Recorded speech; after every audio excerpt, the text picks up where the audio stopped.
So we actually have him here today, and since 2001 we have been looking after Spinnaker and helping keep him healthy for the rest of his life. We also have Hannah. Hannah's the opposite. She is the youngest and she's doing a tail walk right now. Now, compared to Spinnaker and Helen, you may be thinking, well, she doesn't seem to have too many scarring on her bodies. Well, when Hannah was found and rescued, she was severely emaciated, which means she was really thin and hadn't eaten in a long time. So it took a really long time to rehabilitate her. In 2005, she actually joined us here with Helen. Now Helen is the smallest of our three and she has the most visible injuries. You may notice her pectoral flippers are much smaller than the three, and that is due to infection that was caused by the fishing nets. Unfortunately, rescuers were unable to salvage the whole fin, but the flippers. And if you watch her throughout today's show, you'll notice that yes, just because she had them partially removed doesn't make any difference to Helen. She's just as good as every other dolphin here. Very impressive. So I truly am excited to work with these dolphins every single day, and I find them incredibly impressive. But everyone always wants to know, what is it really like to work with these incredible animals? And I think Charlotte might be able to tell us. Thank you, Paula.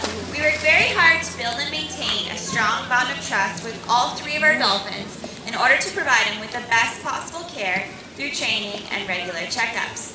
Everything that we learn through their healthcare is used to help researchers and veterinarians to gain a better understanding of these mysterious dolphins.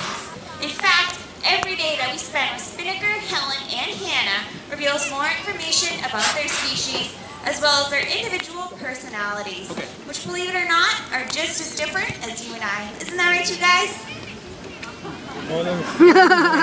But most of all, Spinnaker, Helen, and Hannah remind us every day that nets can pose a serious threat to dolphins all over the world. Thank you very much, Charlotte. So here at the Vancouver Aquarium, our researchers are trying to find out how we can better protect these dolphins. So one of the first simple things is why are fishing nets and dolphins in the same place in the first place? Well, dolphins have a lot of energy, which means they need to eat a lot of food. And the things that the dolphins want to eat might be the same thing that fishermen want. So what do you think that is? Fish, yeah, you got it. So dolphins and fishing nets are found together around the world. They're both the same thing. Now dolphins are often seen zipping around through the waters. In fact, Spinnaker is showing you those two downstairs getting a breakthrough actually. Of that speed, they can reach up to 35 kilometers an hour. And as we've already seen throughout today's show, these dolphins have a lot of energy, they can do a lot of behaviors. But basically what we want to know, what is the cost of these behaviors? Basically, how much energy does it take to do behaviors? How much energy does it take to be a dolphin? Because usually when we think of dolphins, we think of something pretty high energy. We usually picture them leaping up in the air, doing something pretty spectacular, like this. So what we're trying to do is actually find out how much energy does it take to do a behavior like that. We're looking for their metabolic rate. How many calories does it take from their food, does it take these dolphins to actually create energy and do behaviors like that? Now to figure this out, we actually have to take a step back and do something very strange. Ask our dolphins to be still. Just like Helen and Hannah showing you right now, yes, it is for a high-energy animal. This is actually a really cool trained behavior, and by having them be still, we actually have a dome that we can place on the water and have the dolphins individually be in this dome. They will breathe in and out, and through that oxygen rate, we can actually calculate how much energy they're using to be still, so what their metabolic rate is. Eventually, we're hoping to find out if it costs that much energy to be still, what does it cost to do something like this? And eventually, we can then work out how much food each of these dolphins need to eat every day. It's important for us to find out about this because dolphins aren't the only ones that are eating this food.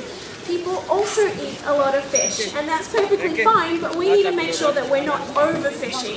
We want to make sure that there is enough food out there, and unfortunately overfishing is a pretty big problem out there. So researchers have been asking a lot of questions out there about how to help these dolphins, but the most important question that we're dedicated to answering what was just as simple as how do we help these animals. And if you have been wondering the same question, you're falling in love with these three, how can I help them? Well, that's great. I want to say thank you so much. You already have helped, and just by coming and visiting and watching this show, every cent that comes through the doors goes towards our research efforts and also our rescue efforts, such as the Marine Mammal Rescue Centre. If you're unaware, the Vancouver Aquarium has a Marine Mammal Rescue Centre that we've been running for over 40 years, and we've been rescuing thousands of animals. In fact, this year we've rescued over 144 animals to this date. And seals are the most common animals. So these are things that you can help us out with by donating more money or donating your time by being volunteers. Looks like these dolphins are trying to show off their bodies, showing off how beautiful they are and all the things that these dolphins can represent to help us protect them.